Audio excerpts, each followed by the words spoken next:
For those that don't have 15 minutes each, which is a total of 30 minutes for the first two parts of Super Bowl 53, we have the S.A.L.T production, put it all in one, summarize everything that's been said till now, all in less time. Here we go. Boring Super Bowl?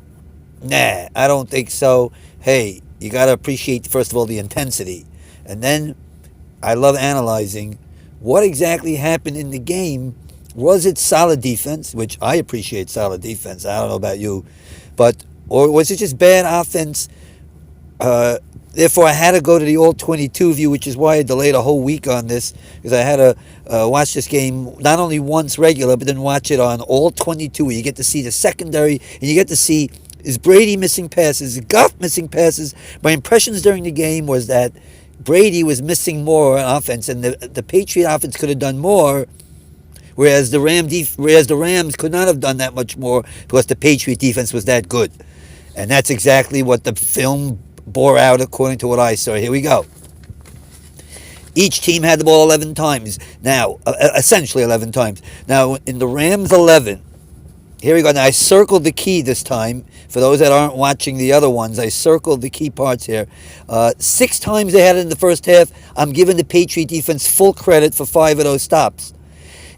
Now, by the way, when I say full credit to throughout, or mostly credit, and I say that the Pat defense stopped the Ram offense, I mean literally I could not find anywhere where Goff and the offense was bad, and I'm giving the credit to the Patriot defense. It was just simply a case of the defense of the Patriots being better than the Ram offense. Now, that does not cover, could McVay have called a different game? Obviously, that's something that's a little bit schematic. That is, I'll leave it for the Greg Coselles of the world to determine that. And for the more expert people, I will have theories on what McVay could have done and what Belichick could have done. Josh McDaniel could have done on offense. But essentially, from what you see, it's amazing that Goff did not have many more opportunities for points here. And in the second half, he did have opportunities here. After the first 2 drives, good Pat defense, then I blame Goff on missing Cooks in the end zone. I think that's pretty obvious. Most people would do that. You blame a penalty that they had on a drive after that, which created 1st and 20. Otherwise, they would have been near field goal range. There's points that could have been had. And on the last drive, when they're down 10-3, the Cooks drop in the end zone. And you want to blame Goff also for throwing the ball up there on the interception when he was pressured. Why did he just throwing it up, throw it away, and live another down? Okay, you could blame Goff there too. But the Pat defense had lots of pressure, which would hurt any quarterback. Good coverage, and Goff did not miss receivers all over the place. And when he did miss them, it was because he only had one read. The pressure was on him. He had no time to look for a second receiver. Now, I did hear Greg Cosell say that maybe his first read should have been better based on what he was seeing in the Patriot defense. Okay, I'm not sure about that. It seems like Belichick did fool him to a degree. Fine, I'll accept that.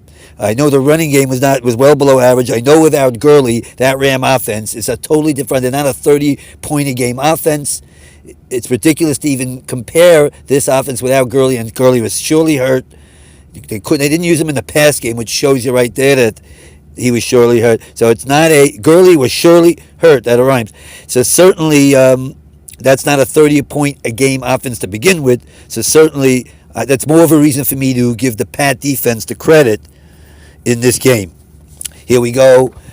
Detail. You want some details? Here's some details. Look at the first drive, 3-and-out pressure. How come I didn't circle that pressure? I was supposed to circle that. That's a mistake. Second drive, after a first down, good coverage and some pressure. Third drive, start on their own 6, which was a theme that happened 3 times. 6, start on a 2, their own 7. 2 runs and then coverage. That should have been a pick. That was a bad throw by Goff. He got away with it. The ball got deflected at the line. Otherwise, it would have been a pick 6. But good coverage, nobody open. Again, these are just good defense. Not much Goff could do within the plays that were called. Then he got a 15-yard out, but again, on 3rd and 10, pressure, good coverage on a long throw. All right, maybe they should have gone shorter, but they try enough long balls, the Rams, to justify them trying to go long. drive 5 in the first. There's already second quarter action. The 3rd and 2, he rolled out and got smacked down. Nobody open after 2 runs. So another 3 and out. Here I'll blame, on the 6th drive, I'll blame Goff here. First of all, on the sack that he opened the drive with a minute 13 left in the half, he had a hard pass he could have made over the middle, okay, and then he missed a makeable slant on 3rd and 2. So I'm blaming him there, and that doesn't mean it would have even translated into points. They just would have held on to the ball. When I'm saying that they couldn't have had points, they didn't even have that many plays that could have been made. Here's a play that could have been made. I don't know if it would have translated into points, but I'll blame Goff there. Second half, a little bit more, like I said, on drives 9, 10, and 11, we're going to blame Goff there. But he almost was intercepted on the first play of the half. Should have been. High tower drop. But again, on 3rd and 4, Gilmore, good coverage. He had an open guy shorter, but he was throwing it to Cooks on that play long. He thought he had him. Gilmore covered him well. Starting on their own 2 runs, and then pressure on 3rd down, almost a safety. Drive 9, 3rd and 6. I did get a couple of throws here, but then it misses Cooks in the end zone. On that play, as pointed out by many, not only was he a little bit late on the throw, he also didn't throw it with zest, and it would have been wide open. Even after delaying a half a second, if he throws it hard, it's a touchdown. There's no way McCourty gets over there. Even after McCourty, by the way, hits him, Cooks could have possibly held on. All right, they had to settle for the field goal after a sack, which almost took him out of field goal range. Bad play by Goff, but it didn't hurt him. They got the field goal anyway, 3-3. Fourth quarter, here we go. Fourth quarter, starts on his own 7. Again, does get a converted 3rd and 2. After a few pressures, they get a penalty on defense, which helps them keep 16 to Cooks. Good drive going on. 13 run the hold. That's where that created for. And then there was pressure. As he rolled right, he lost 2. There was nobody even on that side of the field on that play when he rolled right.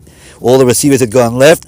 Then he went deep in good coverage. He had a short open guy, but he's going deep on 2nd and 20. 2nd and 22, 3rd and 22, the run. Okay, maybe they should have thrown a 10-yard pass and hope for some broken tackles. They don't give up a play there in the Super Bowl. But there was no way they could have thrown it there 25 yards.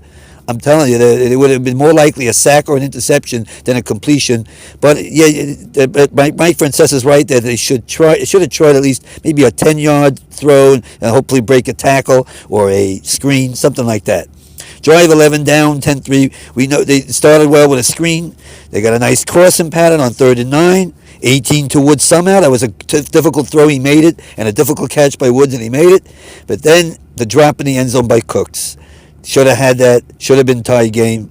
And then, of course, the interception. There was pressure on the play. It was an all-out blitz. But Goff then makes the mistake of just throwing it up there. Gilmore interception. Not much for the Ram offense. But conversely, when we take a look at the Patriots, when they had the ball 11 times. Of the 6 times in the first half, 5 of them they should have had continued to drive and stop themselves. And I believe on 3 or 4 of them should have had points. Give the Ram defense credit on the first drive. And throughout the game, they did make plays throughout the game. And yes, Wade Phillips did mix up Brady. Brady, even though there was not much of a pass rush for the Rams, but certainly Brady was hesitant and got rid of the ball sometimes too early because he thought the pass rush was there, and he was mixed up. Almost threw a couple of interceptions, did throw one interception. That was Phillips disguising what looked like man, and it was really zone. So credit the Ram defense for the first drive. However, the next 5 drives, the Rams stopped. The Patriots stopped themselves on offense. Of the 5 times in the second half, give Rams very good credit on coverages in the third downs of the next 3 drives in the third quarter, especially to Marcus Peters. He covered well in this game.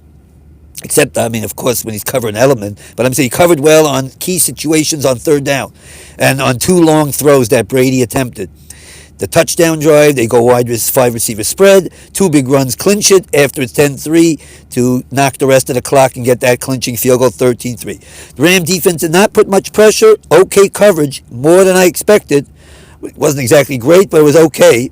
But again, my conclusion is that Brady missed more balls than Goff did by a mile. I mean, Francesa said, Goff was missing open guys all over the place. Again, it was sometimes on second reads that he had no time for. And from what I saw on the all-22, Brady was certainly missing much more than Goff was.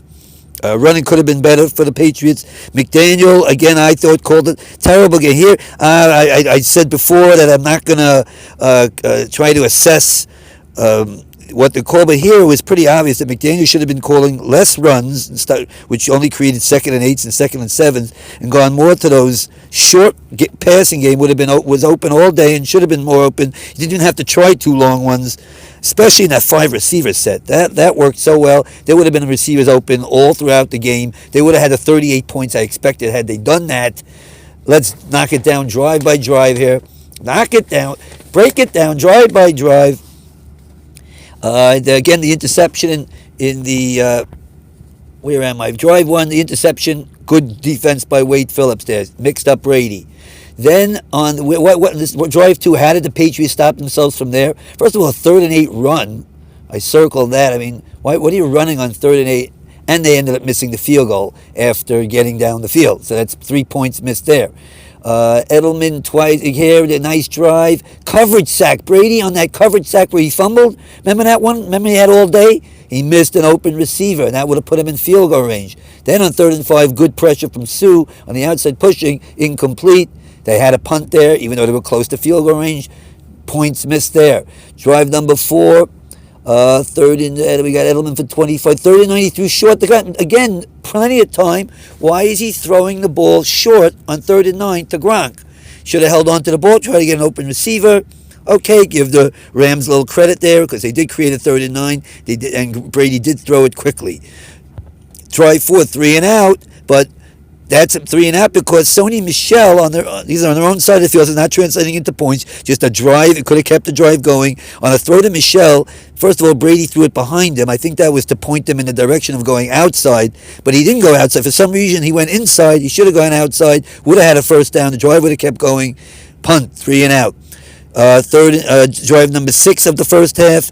Brady misses on the too many men on the field penalty. It's a free play, and he's got Edelman, if you look on the all 22, going down the slot wide open. For some reason, he throws it short. He wasn't rushed. Brady short arms a screen that was wide open. That would have been at least 20 yards, maybe even a touchdown. 3rd and 10, they get 9 to Cordell. 4th and 1, what do you do on 4th and 1? Maybe run the ball, maybe throw something short. No, he's firing into coverage again without a pass rush.